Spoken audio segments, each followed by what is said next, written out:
For anyone who knows me, they know I have the gift of gab. But I am sweating inside delivering this speech to y'all today.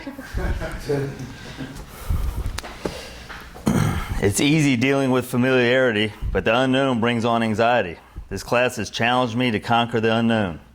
LeBron James is a prime example. The day he arrived in the league, his jump shot was far from pure. He practiced to become a superstar. Practice is the difference between average and superb. I realize that as great as I am, I still have areas that I have to work on. You know, it's hard. It's hard in here because you feel like you have to be a certain person here, different from the person that you would be out there. It's hard not to let this place change you after a lot of years in here. Meaning, as most of us in here know, out of sight, out of mind, time goes on, people move on. That's just part of the circumstance that we put ourselves in. So for me to have the love and support that I've had and continue to have after all these years, it's pretty incredible. My family and friends are pretty incredible. So they give my life meaning because I want to be able to, I need to be able to show them that their love and belief in me have not been misplaced. I'm a deep thinker in the sense that I love thinking from different angles outside the box, attacking the problem from all sides. And then when I'm stymied and I know that I put everything that I can into it and could think of, I'm always amazed when the answer pops up in my head. And I could be sleeping, running, or eating, and this eureka moment arrives, and all I can say is, wow. The difference here was that rather than focusing on all the external things associated with being a student, we've turned our attentions inside. Right? I thought that was really interesting, and that everything we've done has been about introspection and changing your perspective on things.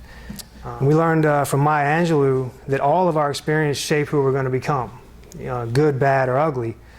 They're the foundation for our future selves. But my favorite reading for this was that Let Your Light Speak by Parker Palmer. I really did enjoy that. And I think that we can all relate to the idea of wearing masks and trying to be what other people want us to be. A lot of us are probably in prison because that was what was expected of us, and we internalized that and just lived that out. People considered us to be, degenerate or criminals or you're no good, put those labels on us, and so we ended up in prison. I also learned that my life has a story, and everyone has something to offer, as long as you pay attention and learn from your mistakes. I've grown from this class because being attentive and receptive during each of our class discussions has aided me to realize I'm around a lot of educated men who have a story of their own, which provides an abundance of jewels, quotes, and admonitions that my quote book is very thankful for. I have learned a lot, but I have not even scratched the surface of where I want to go, nor of what I want to learn in this lifetime.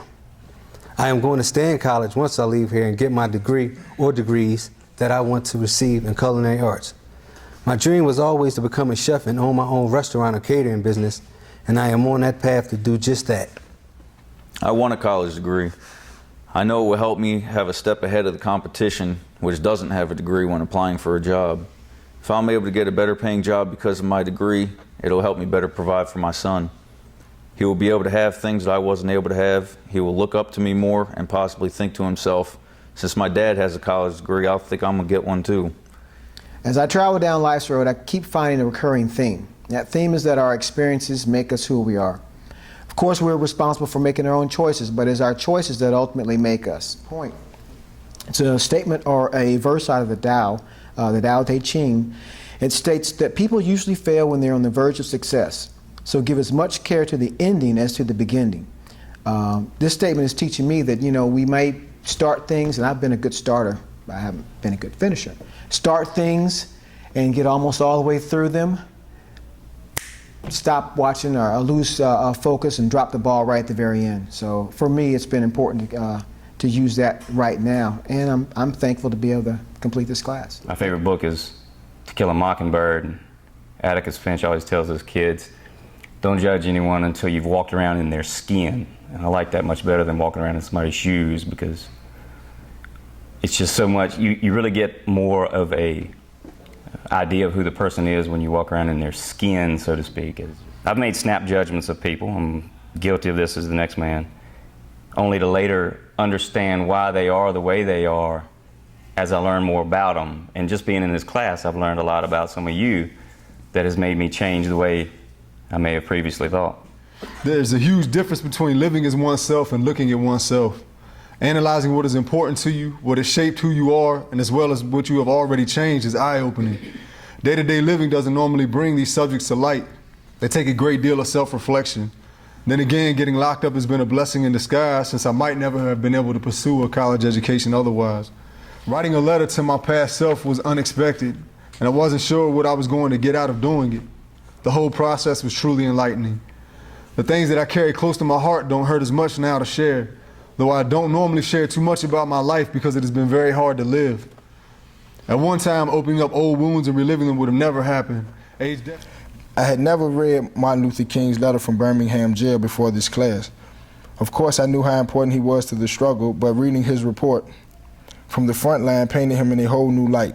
He stood for what he believed, no matter the consequences.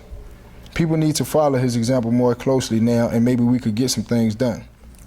To understand some of my areas of challenge and growth, one must first know about all the bad habits and traits that come with spending a long time in prison. Unfriendly, self-dependent, self-reliant, void of feelings, uncaring, moody, angry, mean, hard, judgmental, untrustworthy, and shifty all could have described me at some point in time. I became antisocial and a master chameleon, and it was only a couple of years ago when I realized how digressed mentally and emotionally I had become. 7 months ago, I would have never guessed I'd be standing here today giving a speech in a college class. It's affirmation to me that I'm on the right path and that I'm moving in the right direction. And I want to thank Dr. Hayes for coming with this class and really making me reflect, because a lot of times I experience things, I'm probably sure we all do, we kind of put it in the back of our mind.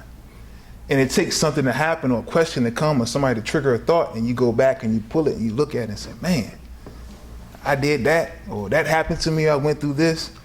You know, and sometimes it can stir up emotions inside of you, but that's a good thing. Like I said, is it not mercy that sorrow was allotted to us?